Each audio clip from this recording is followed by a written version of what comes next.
perbedaan dari sholat mereka, apa yang saya lakukan? Cukup dengar ada gemuruh. Kalau gitu saya tidak sholat lagi. Saya langsung pulang, malu. Orang sudah selesai di masjid.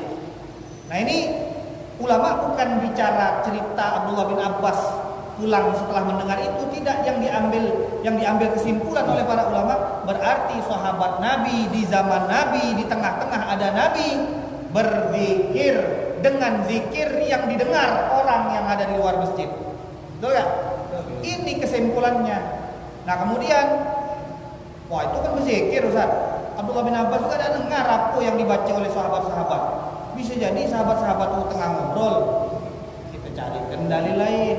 Ada hadis Quran di mana hadis baginda Rasulullah di mana Nabi pada saat selesai sholat beliau menghadap ke kiblat di dalam Ka'bah. Kebetulan pada saat itu Nabi di dalam Ka'bah.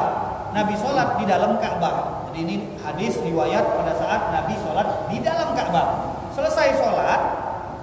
Nah ini ngomong-ngomong kalau sholat di dalam Ka'bah, kira-kira kita ngadap kemana? Nah nanti lah, saya jawab dulu.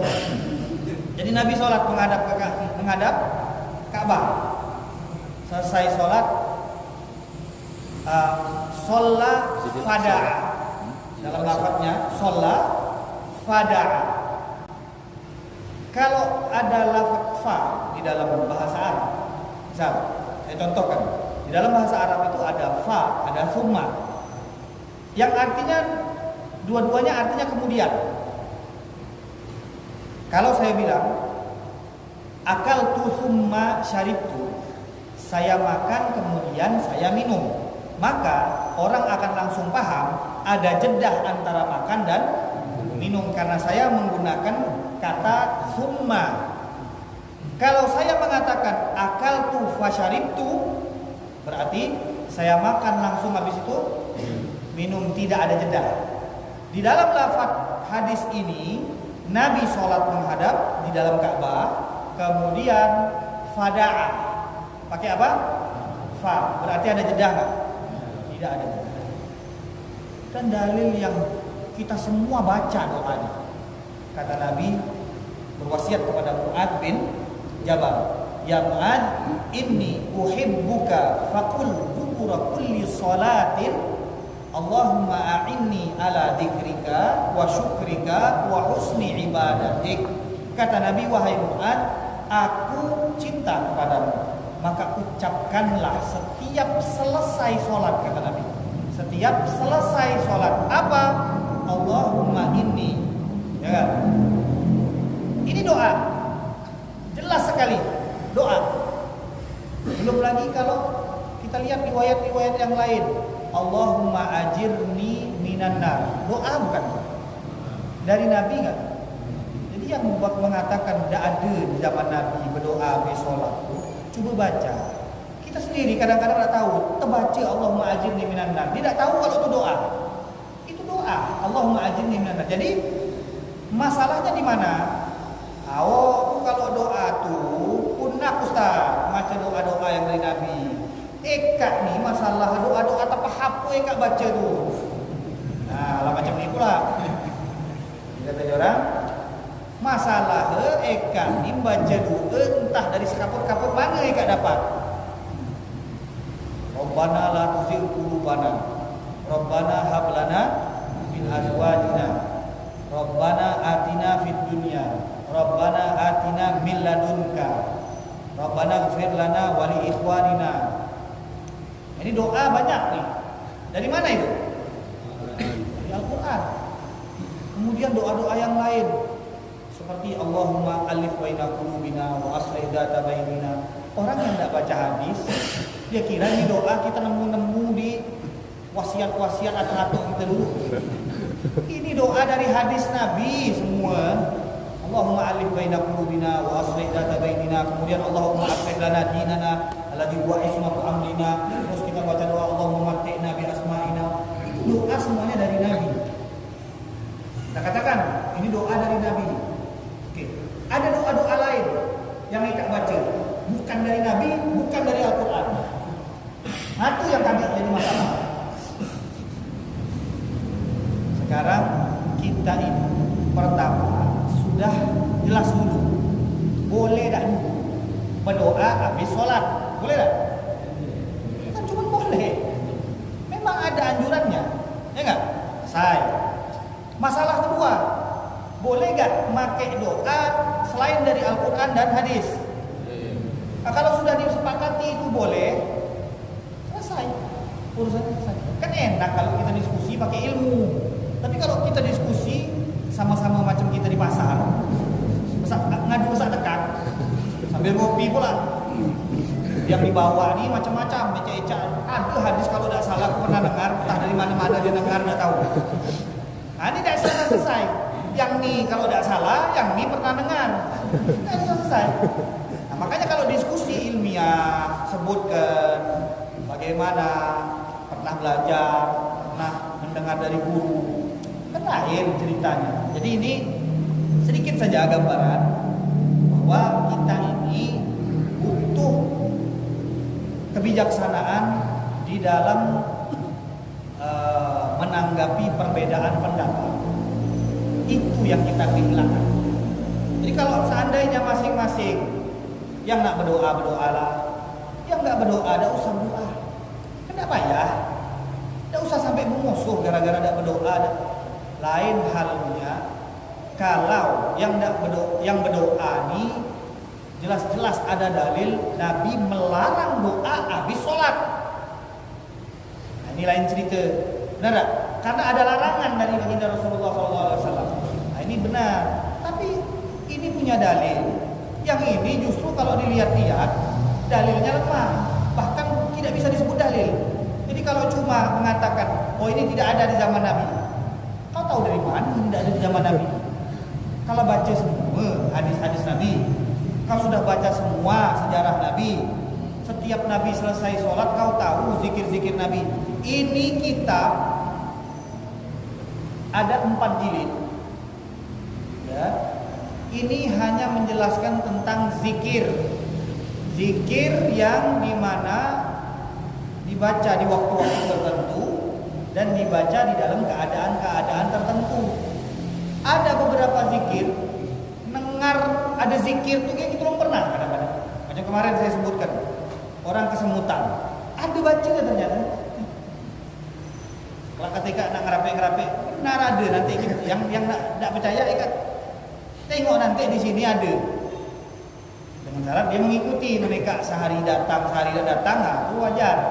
Jadi di sini memang dijelaskan semua tentang zikir-zikir dan masih banyak zikir-zikir yang kita belum ketahui, doa-doa yang kita belum pernah mendengar.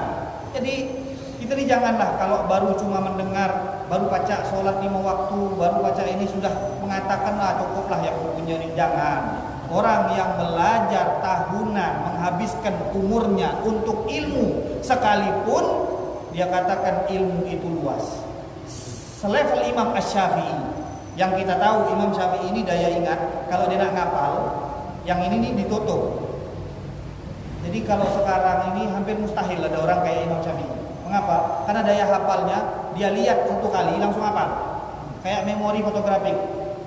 Dia lihat sekali macam orang moto langsung hafal. Makanya ditutup. Kenapa? Takut dia melihat kecampur hafalannya. Tidak ada orang punya hafalan seperti Imam Syafi'i. Tapi Imam Syafi'i mengatakan bahwa seseorang itu akan tahu ilmu itu luas kalau dia belajar. Kalau dia tidak belajar, dia jangan ketutulah ilmu. Tapi kalau dia sudah belajar, dia baru tahu, oh ternyata macam ini. Banyak lagi yang belum tahu. Nah inilah di sekedar pengembangan di dalam apa yang disampaikan oleh Abdullah bin Abbas, di mana beliau mengatakan siapa yang ingin mendapatkan predikat berzikir mengingat Allah Subhanahu wa taala dengan banyak, maka seandainya dia berzikir di waktu-waktu tertentu, di antaranya selesai sholat, kemudian keluar rumah, di pagi hari, di sore hari. Ini menurut pendapat Abdullah bin Abbas. Kemudian kedua ada Imam Mujahid yang mengatakan kalau engkau mau mendapatkan predikat tersebut, engkau harus berzikir di waktu berdiri, di waktu duduk, dan di waktu engkau berbaring. Nah, ini berarti dia menjadikan syarat untuk mendapatkan predikat berzikir yang dengan banyak itu dengan keadaan. Ya, jadi di semua keadaan kita harus berzikir baru kita bisa dapat predikat itu. Kemudian yang ketiga, Imam Atok mengatakan kalau mau dapat predikat itu engkau laksanakan sholat dengan memenuhi hak-haknya. Nah, kemudian Imam Nawawi membawakan satu hadis di mana ada kaitannya dengan ayat berzikir dengan banyak. Ternyata baginda Rasulullah mengatakan, barang siapa yang ingin dicatat oleh Allah termasuk orang-orang yang berzikir dengan banyak, maka dia harus membangunkan istrinya di malam hari dan kemudian sholat paling tidak 2 rakaat di malam hari bersama istrinya. Maka barang siapa yang melakukan itu, dia dicatat, kata baginda Rasulullah, sebagai orang yang mengingat Allah dengan banyak. Udah 2 rakaat di malam hari, entah bangun tada gitu, 2 rakaat tapi malam hari. Entah jangan-jangan kita pula yang dibangunkan bini gitu, bukan kita bangunkan bini gitu. Kata hadisnya, aiqadha ahlahu, ya, rajul aiqadha ahlahu, seorang laki-laki yang membangunkan istrinya dan kemudian mengajaknya sholat 2 rakaat, maka dia inilah, 2 orang inilah yang dicatatkan oleh Allah Subhanahu wa taala sebagai orang-orang yang berzikir kepada Allah dengan banyak. Ini pembahasan tentang siapa orang yang dimaksud oleh Allah Subhanahu wa taala berzikir dengan banyak. Nah, adapun sekarang Imam An-Nawawi rahimahullah taala ingin menjelaskan kepada kita, karena ini di awal Imam Nawawi ini masih menjelaskan tentang hal-hal atau hukum-hukum yang berkaitan dengan zikir. Karena banyak sekali orang-orang nanya, kalau lagi haid boleh tak baca ini, baca ini, baca ini? Apa saja yang dilarang pada saat haid? Apa saja yang dilarang pada saat junub? Apa saja yang dilarang pada saat nifas? Apa saja yang dilarang pada saat tidak ada wudu? Ini Imam Nawawi, walaupun kitabnya kitab hadis yang berkenaan tentang zikir, beliau ini punya kebiasaan kalau lewat dalam satu hal yang mengandung hukum, maka beliau akan buat satu kesimpulan di dalam hukum yang berkaitan dengan hal tersebut. Nah, ini kebiasaan Imam Nawawi. Di dalam kitab-kitab beliau, Imam Nawawi termasuk ulama yang paling cerdas di dalam membuat kesimpulan. Dan enak kita membaca kesimpulannya. Makanya kitab Imam Nawawi itu dibaca oleh semua kalangan. Bukan cuma kalangan madhab Syafi'i. Semua kalangan membaca kitab Imam An-Nawawi rahimahullah ta'ala. Jadi sini beliau mengatakan ajma'al ulama ijma' ala jawazid dzikir bil qalbi wal lisani, boleh berzikir dengan hati dan dengan lisan, lil muhdith, untuk orang yang tidak punya wudu, wal junub, begitu juga orang yang sedang junub, wal haid, orang yang perempuan yang sedang haid, wan nufasa, perempuan yang sedang nifas. Apa saja zikir-zikir tersebut? Bertasbih, mengucapkan alhamdulillah, mengucapkan la ilaha illallah, mengucapkan Allahu akbar, dan berselawat kepada baginda Rasulullah, termasuklah berdoa. Ini semua diperkenankan bagi orang yang tidak ada wudu maupun dia junub, haid, nifas. Boleh. Tidak usah kita tanyakan lagi. Jadi kalau ada orang haid, orang nifas, dia mau berzikir, boleh. Dia mau berselawat, boleh. Dia mau berdoa, boleh. Walakin, tapi kata Imam Nawawi, membaca Al-Quran itu haram atas mereka yang junub dan perempuan yang haid dan perempuan yang sedang nifas. Ada satu yang tidak disebutkan oleh Imam Nawawi. Kalau fokus, yang berhadas kecil tidak disebutkan. Berarti dia boleh nggak baca Quran? Dia boleh. Jadi kalau kita nggak ada wudu, kita hafal Quran, bukan berarti kita boleh megang Quran ya. Kita baca Quran karena kita hafal ayat kursi, kita hafal amanah Rasul, kita hafal misalkan atau dia mau mengulang hafalan Al-Qurannya, dia baca juz 1, juz 2, juz 3 dalam keadaan tidak ada wudu, boleh nggak? Boleh. Tidak ada wudu. Tapi kalau ditanya mana afdol baca Quran dalam keadaan wudu dan tidak ada wudu, jelas yang pakai wudu itu lebih afdol. Kemudian di sini kata Imam Nawawi yang tidak boleh itu kalau orang sedang junub. Baca Quran tidak boleh. Orang haid baca Quran tidak boleh. Orang nifas tidak boleh. Bacanya cuma dikit Ustaz, walaupun cuma sedikit. Tidak boleh. Jadi dikit banyak tidak boleh. Hatta ba'du ayat, walaupun cuma sebagian ayat kata Imam Nawawi. Misalkan Allahu la ilaha illa huwal hayyul qayyum la ta'khudhuhu sinatun wa la nawm, panjang itu ayat. Kita cuma baca Allahu la ilaha illa huwal hayyul qayyum dengan maksud membaca Al-Qur'an. Ingat, dengan maksud membaca Al-Qur'an, maka itu hukumnya haram. Kemudian nanti Imam Nawawi akan menjelaskan apa yang diperbolehkan untuk mereka. Wa yajuzu lahum, boleh bagi ketiga ini, orang yang junub, orang yang haid, orang yang sedang nifas, boleh bagi mereka membaca Al-Qur'an dalam hati. Tidak ada lafaz.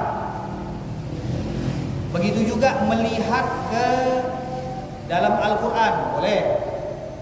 Misal Al-Qur'an dibuka di depan mereka, mereka melihat ke Al-Qur'an, boleh. Dan membacanya dalam hati. Tuh balik ke macam mana Ustaz? Iya tak? Balik ke macam mana nih? Apa pakai kipas angin? Mungkin dia ada orang di depannya, suruh orang lah balik ke. Kalau dia balik ke berdosa. Dia tidak boleh megang. Kalau yang tidak punya wudhu saja tidak boleh megang Al-Quran, apalagi yang junub, haid dan nifas. Nah, kemudian ini yang diperbolehkan bagi mereka yang sedang junub, haid dan nifas. Mereka boleh kalau misalkan mendengar ada kabar berita musibah, kita disunahkan untuk mengucapkan istirja. Di dalam bahasa Arab istirja itu artinya mengucapkan inna lillahi wa inna ilaihi raji'un. Itu kan ayat, ya kan? Di mana Allah Subhanahu wa taala memuji mereka. Ulaika alaihim shalawatu min rabbihim wa rahmah wa ulaika humul muhtadun. Di orang yang mendengar musibah kemudian mengucapkan inna lillahi wa inna ilaihi raji'un, dipuji oleh Allah Subhanahu wa taala. Mereka itulah kata Allah Subhanahu wa taala, ulaika alaihim shalawatu min rabbihim wa rahmah, dapat ampunan dari Allah, dapat rahmat dari Allah, ulaika humul muhtadun, dan mereka itulah orang-orang yang diberikan petunjuk oleh Allah Subhanahu wa taala. Jadi kalau dapat musibah, ucapkan inna lillahi wa inna ilaihi raji'un, kemudian disertai dengan kesabaran, maka kita mendapatkan ampunan, rahmat, petunjuk dari Allah Subhanahu wa taala. Jadi pada saat seseorang mendengar berita musibah, dia boleh membaca inna lillahi wa inna ilaihi raji'un, walaupun inna lillahi itu termasuk sebagian ayat. Kemudian kalau dia mau bepergian, kan ada ayat subhanalladzi sakhkhara lana hada wa ma kunna lahu muqrinin. Kalau doanya di hadis, Allahumma inna nas'aluka fi safarina hada birra wa taqwa minal amali, itu kan dari hadis. Tapi subhanalladzi sakhkhara lana hada itu dari ayat Al-Qur'an. Boleh kata ulama kalau dia bepergian membaca ayat ini. Begitu juga kalau dia kebetulan mau berdoa, dia baca Rabbana atina fid dunya hasanah, itu juga dari ayat Al-Qur'an. Dengan syarat kata Imam Nawawi, ketiga-tiganya tadi mengucapkan innalillah, mengucapkan subhanalladzi, mengucapkan doa Rabbana atina, pada saat dia membacanya dia tidak bermaksud membaca Al-Qur'an. Jadi kalau kita misalkan Rabbana atina fid dunya, kita tahu nih kita dengan maksud doa. Pada saat mendengar musibah inna lillahi wa inna ilaihi raji'un, dia mengucapkan ini bukan niat membaca Al-Quran, tapi niat untuk mengucapkan kalimat yang disunnahkan pada saat mendengar musibah. Begitu juga pada saat dia berpergian, dia mengucapkan subhanalladzi dengan maksud untuk membaca doa safar. Maka itu semua tidak masalah kata Imam Nawawi, tidak haram. Jadi kalau dengan maksud itu tidak haram. Begitu juga dia menyebutkan misalkan kebetulan ada seminar, bismillah, alhamdulillah, bismillah ya Al-Quran, alhamdulillah ya Al-Quran. Tapi berhubung dia hanya memaksudkan apa? Memaksudkan untuk memulai khutbahnya atau memulai pembicaraannya dan tidak memaksudkan untuk membaca Al-Quran, maka maka itu diperkenankan dan dibolehkan. Ini hal yang berkaitan dengan mereka-mereka yang junub, haid dan nifas. Nanti masih ada penjelasan yang berkaitan dengan ini, akan kita sambung di pertemuan berikutnya. Wallahu taala alam bisawab.